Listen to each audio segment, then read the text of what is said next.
Hi there. Yes, I am wearing an hoodie. Don't bother to criticise it. It is December. It is the right time of year for an hoodie if you wear hoodies, as I do. But I'll be honest, I would wear my hoodie at any opportunity. So there's nothing unusual here. I'm also wearing a trucker cap that I won from answering a few questions and emailing into live from the Manchester morgue. And that is on our podcast. They are, if I remember right, they're released fortnightly. Quite enjoyable conversation. So yeah, it's okay to support other podcasts. Like, I want you to listen to our podcast, obviously, but there are so many podcasts out there, and I support so many of them. Like, I listen to a lot, but I support the ones I really like. You know, I often mention Not a Bomb podcast, the Cinemile, Dawn of the Dead, obviously the Gentleman's Guide to Midnight Cinema is kind of the granddaddy. Live at the Manchester morgue is really enjoyable listen. There's, I've gone blank, I'm sorry with the others. Dr. AC and his horror chat that I sometimes have appeared on. The Feminine Critique, and Emily is about to do our Stocking Stuffer season again for the year. That's just started. I will be appearing on there again with a particularly delightful Stocking Stuffer. Yeah, there's lots and lots and lots. I listen to lots and lots and lots. Not all of them are as good as others, but the way my mind works, I'm just like, I will see this through to the bitter end. It's kind of, you know, it's like the wallpaper that was Oscar Wilde commented on. Either that wallpaper goes or I do. That's sometimes how I listen to a few podcasts, but most of them I really enjoy, and I encourage you all to just, yeah, keep exploring, keep finding other podcasts, keep supporting them where you mention them, whether you share things. Big shout out to John Horgan, who does the YouTube channel, and now for something slightly different, and if something a little different, I always forget the exact name. I'm sorry, John. John's been a big supporter of us week in, week out, and he's guested on our podcast, and he's very, very lovely. He works now with John Nance, and they do, I want to say weekly videos, but sometimes it might be a little bit more than weekly. But great content there on YouTube. I'll put the link below. I'll also put Dr. AC's link below, and there's all of our usual links. Anyway, that is that out of the way, and thank you to Live from Manchester morgue. They may never watch this video, but I got the cap and sent them a message. Now, it has been a gap. This video may seem a little bit longer than the other videos. I had no post. I was on holiday feeding my squirrel and badger army, and then last week, we'll get to last week. So, I received this Fantomas Returns set because a few weeks ago I also picked up Fantomas, and I've not yet seen it. Will I see it in the near future? Who knows, but it's unlikely. Why? Because October has been full on horror, November was Noirvember, and December is cheesy Christmas movie month. I love all of those themed months and enjoy them, but it's hard work putting together a schedule, filling up the blog every day. I mean, bear in mind, there's a review on my movie blog every single day. So October was mainly horror, November was mainly noir, and December will be mainly cheesy Christmas movies. They're on there every single day. I encourage you to check it out if you have a moment. Browse around, see if I agree or disagree with you on any particular titles, see if you find any recommendations. So yeah, that's just the way I fill up my schedule. Other people prefer to you know, pace themselves a bit better, I would say, but I don't. I like to, I have to try and get to everything, so doing themed categories really helps. But if you think I should watch Fantomans like immediately, please mention it below. Please discuss the film series. Feel free to comment. I also picked up Plot of Fear, the Indicator release. It's a nice little box there, and I've not seen this one at all. I don't now have any knowledge of it, so that should be an interesting one whenever I get round to it. And Hitchhike. Now, Hitchhike's a funny one because I feel like I did see Hitchhike many years ago. And I think it's one of those many films that someone got from the video store, realised it was a bit too grimy and sleazy, even for the child that watched a lot of other videos, and then either put it off or we got to the end and they dismissed it completely as absolute trash. I'm not sure. That is one option. The other option is I've not seen it at all. I'm just confusing it with something else. So I'll find out again whenever I get round to it. And again, please, anything I mention here, if you're like Kevin, you need to get to that immediately, then let me know, because we're here also for conversation and for recommendations and just for the general love of film. Okay. Oh, the other thing, I finally got a 4K TV. Now, it's not in the cinema room because the cinema room has the 3D player set up and the surround sound, and I don't want to mess around with that. I still love my 3D Blu-rays, even though they're not being made anymore. This is the bigger screen. We didn't want to dominate the living room with a huge screen. It's small but perfectly formed. So that's another treat. Works well with the Apple box, and I have a few 4K discs already. If I get a PS5 in the near future, that will be a 4K player. I know it's kind of introductory level. It's not a full-on commitment to the 4K experience, as it can be completely optimized, but it is my way of getting my toes in the water. So I'm looking forward to that. I thought I would announce that because that was another bit of post that I'm not going to bring up here and show you, because it's all set up and in place already.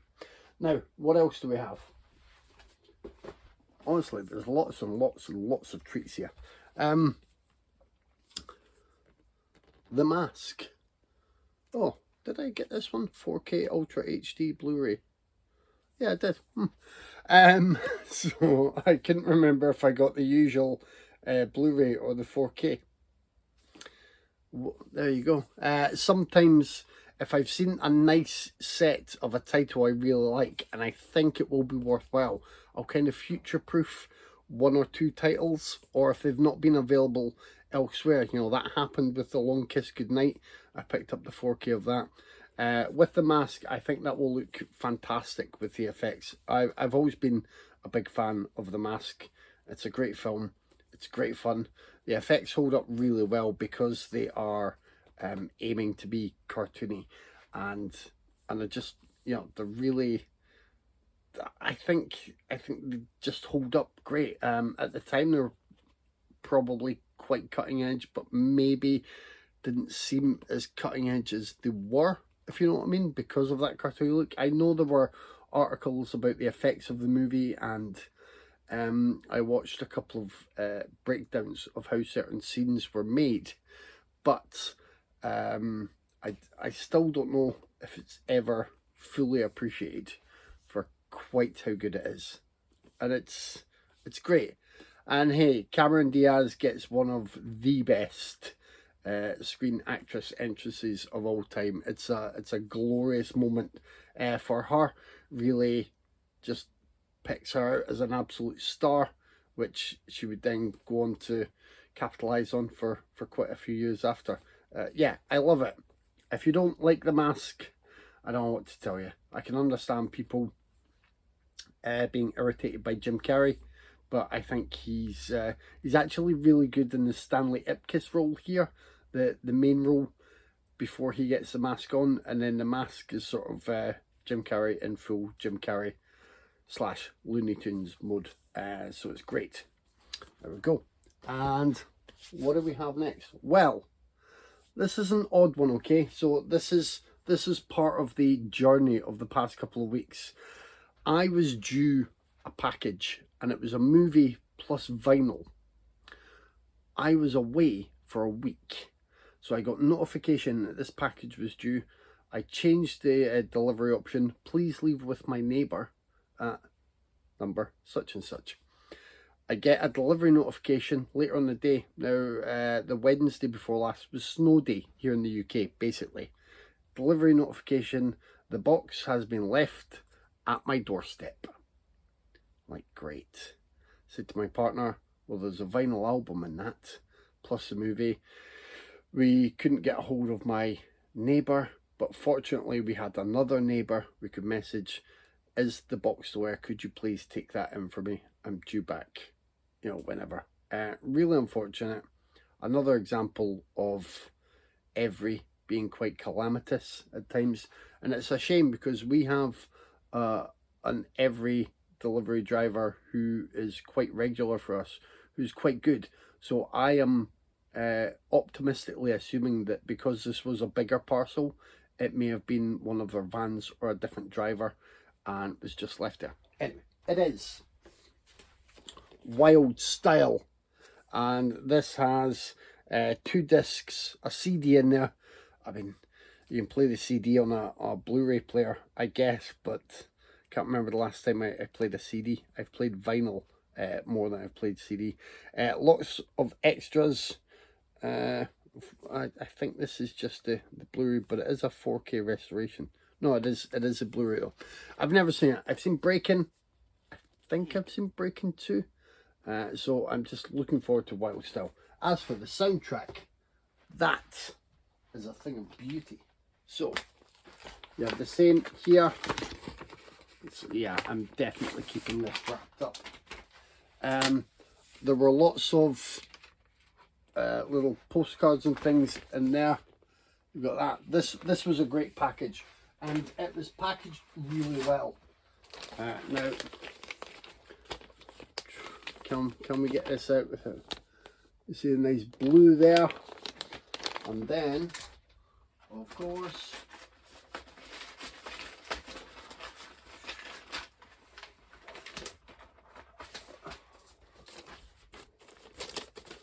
come on, you.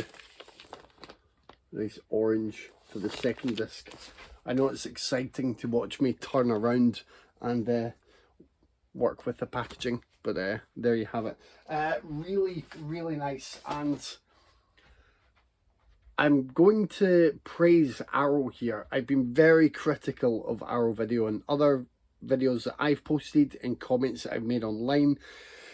There have been problems, I think, with their delivery schedule. There have been problems when they're reticent to tell people about faulty discs or to acknowledge faults. It can take a long time. I had that issue with The Cell, where I received a replacement disc for a film that, you know, jumped a few seconds and missed a moment, and the replacement disc then didn't work at all. It was really frustrating, and I was saying to them, I'll send you the disc back, can I just please get a replacement disc that works? And it seemed to take a long time until I said, you know, I'll be looking to escalate this because I've paid for something that I haven't received and your replacement just doesn't work at all. Like, the situation has got worse for me because I now have, you know, if I'd thrown away the disc, which I didn't, you know, I'd be like, I now have no way to watch any of this film. So that was really frustrating. It's quite depressing. Arrow Video have, in my estimation, gone downhill since they, you know, we all suspected that would happen when they changed hands. It's problematic when they use Evri, and I see all the criticisms month in, month out about the products that they're releasing. They are re-releasing a lot of films in 4K. They're doing a lot of titles that you wouldn't necessarily think of as Arrow film titles, but generally I'm still quite happy to browse their catalogue. If there's nothing that month for me, then I'm like, thank you, my wallet thanks you, I'll wait and see. When they do stuff that's great, I still have to have it. The Mask, the Wild Style set, and this. And what happened with this, so I was going to do a video last week, I was waiting patiently for this. Evri lost it. Now this cost me, I can't recall the pre-order price, but I think it's valued at about £120, so that's quite a big hit.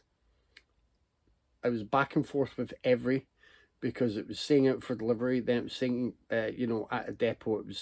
It was just, it was saying things but not moving, if you know what I mean. And eventually they were starting an investigation. Then that investigation had to go on longer, and I'm just like, they've lost this, haven't they? So I messaged Arrow Video and said, this is the communication I'm having with Evri. Do you contact Evri, or do I pursue this as a claim and have to reorder? Within the 24 hours, they'd replied, we'll get a replacement sorted for you. And about 24 hours after that, I received the set, which, you know, that is about the length of time I would have been waiting for a standard Evri delivery. So, as you may have suspected, it's volume 4. And yes, I do still have to get through the first 3 volumes. So what of it? I've got so many treats to enjoy. I have seen titles from the other sets. I just haven't necessarily remembered which ones from which set, because I've just had some Shaw Brothers time. This is beautiful. This is, as people may have told you elsewhere, this tends to be more based on genre films and crazy stuff. So there we go, some gorgeous artwork throughout as usual. I'm going to resist the compulsion to straighten up every disc. I'll do that when I've stopped recording this video. And yeah, I mean, will I go through every title? Will it be here in the book? Because again, we have another great book. Let's have a look. Oh yeah, there we go. Super Inframan, Oily Maniac, Battle Wizard, Black Magic Part 2, Hex, Bewitched, Hex versus Witchcraft, Hex After Hex, Bat Without Wings, Bloody Parrot, The Fake Ghost Catchers, Demon of the Loot, Seeding of a Ghost, Portrait in Crystal, and Twinkle Twinkle Little Star. There's even, you know, there are a couple of essays in here. One by David West. There are film notes and cast and crew there by Ian Jane. An essay by Jonathan Clements, and an essay by Grady Hendrix. It is, I mean, I don't want to flick through too many pages in case there's suddenly something, you know, rude on a page that we stumble across and it gets the whole video deleted. But it's another gorgeous set. I'm really happy. As long as they keep doing them, I'll probably keep buying them. And yeah, that's, I mean, that's got to cost me. But again, because I've been quick to complain, I'd really congratulate Arrow on their service in this instance. I mean, it was top notch. As I say, the wild style packaging was, I mean, it was spot on. I was really worried about that. It's not their fault that Evri left it on the doorstep, but it was safe and sound when I got here. That Shaw Brothers set, of course, I was anxious about, you know, where is it? Why is it not getting to me? What is happening? And I tried not to get too angry and frustrated with Evri. I tried to be quite polite in my emails, but it was, you know, it was a difficult time. Thank you for bearing with me during this difficult time. And then contacting Arrow Video and getting that release. You know, it felt like the next day from them. It was certainly the next day after they confirmed they were sending me a replacement, which is brilliant. So this is a lengthy video, and that's it. Well, in fact, one more thing. If you listen to the podcast, you'll have heard me recommend this film. If you don't listen to the podcast, why don't you? But also, I will recommend this film now. My partner and I, at the weekend, finally got around to watching I Swear. And it's the kind of film I recommend to everyone. There's a lot of swearing in it, obviously.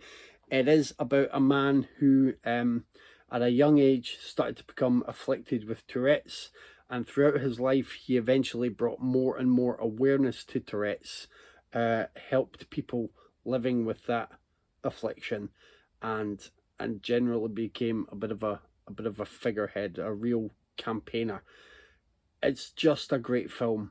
You'll laugh a lot, you'll get emotional, you may cry. It's like, and I don't mean this to be rude about Tourette's, and I said this on the podcast, you know, Tourette's is certainly at times inherently funny when it's people, you know, breaking social taboos and just swearing in the face of others around them, or lashing out or whatever. But when you watch I Swear, it knows that there is comedy in that kind of interaction with others who are taken aback, and just the way things juxtapose in conversations. It's never laughing at the main character, but it does recognize there is some humor in those situations. What it also does, though, is remind you of how absolutely exhausting that must be, and how difficult it is to live that life when there are so many people around you who won't be aware of you not having control over, sort of, you know, what your body does sometimes, or what you say. And even in this film, when the tics begin before the swearing and the outbursts, even that, my partner and I were discussing, like, that would be so tiring, and it really hammers home the point that, like, it would be a horrible thing to live with, and you have to cope with it constantly and adapt your life around it. And it uses humor in the right way, but I mean, it's underlining a really serious point, and I think it's a very I'm not sure if the word I'm looking for is empathetic, but it might be.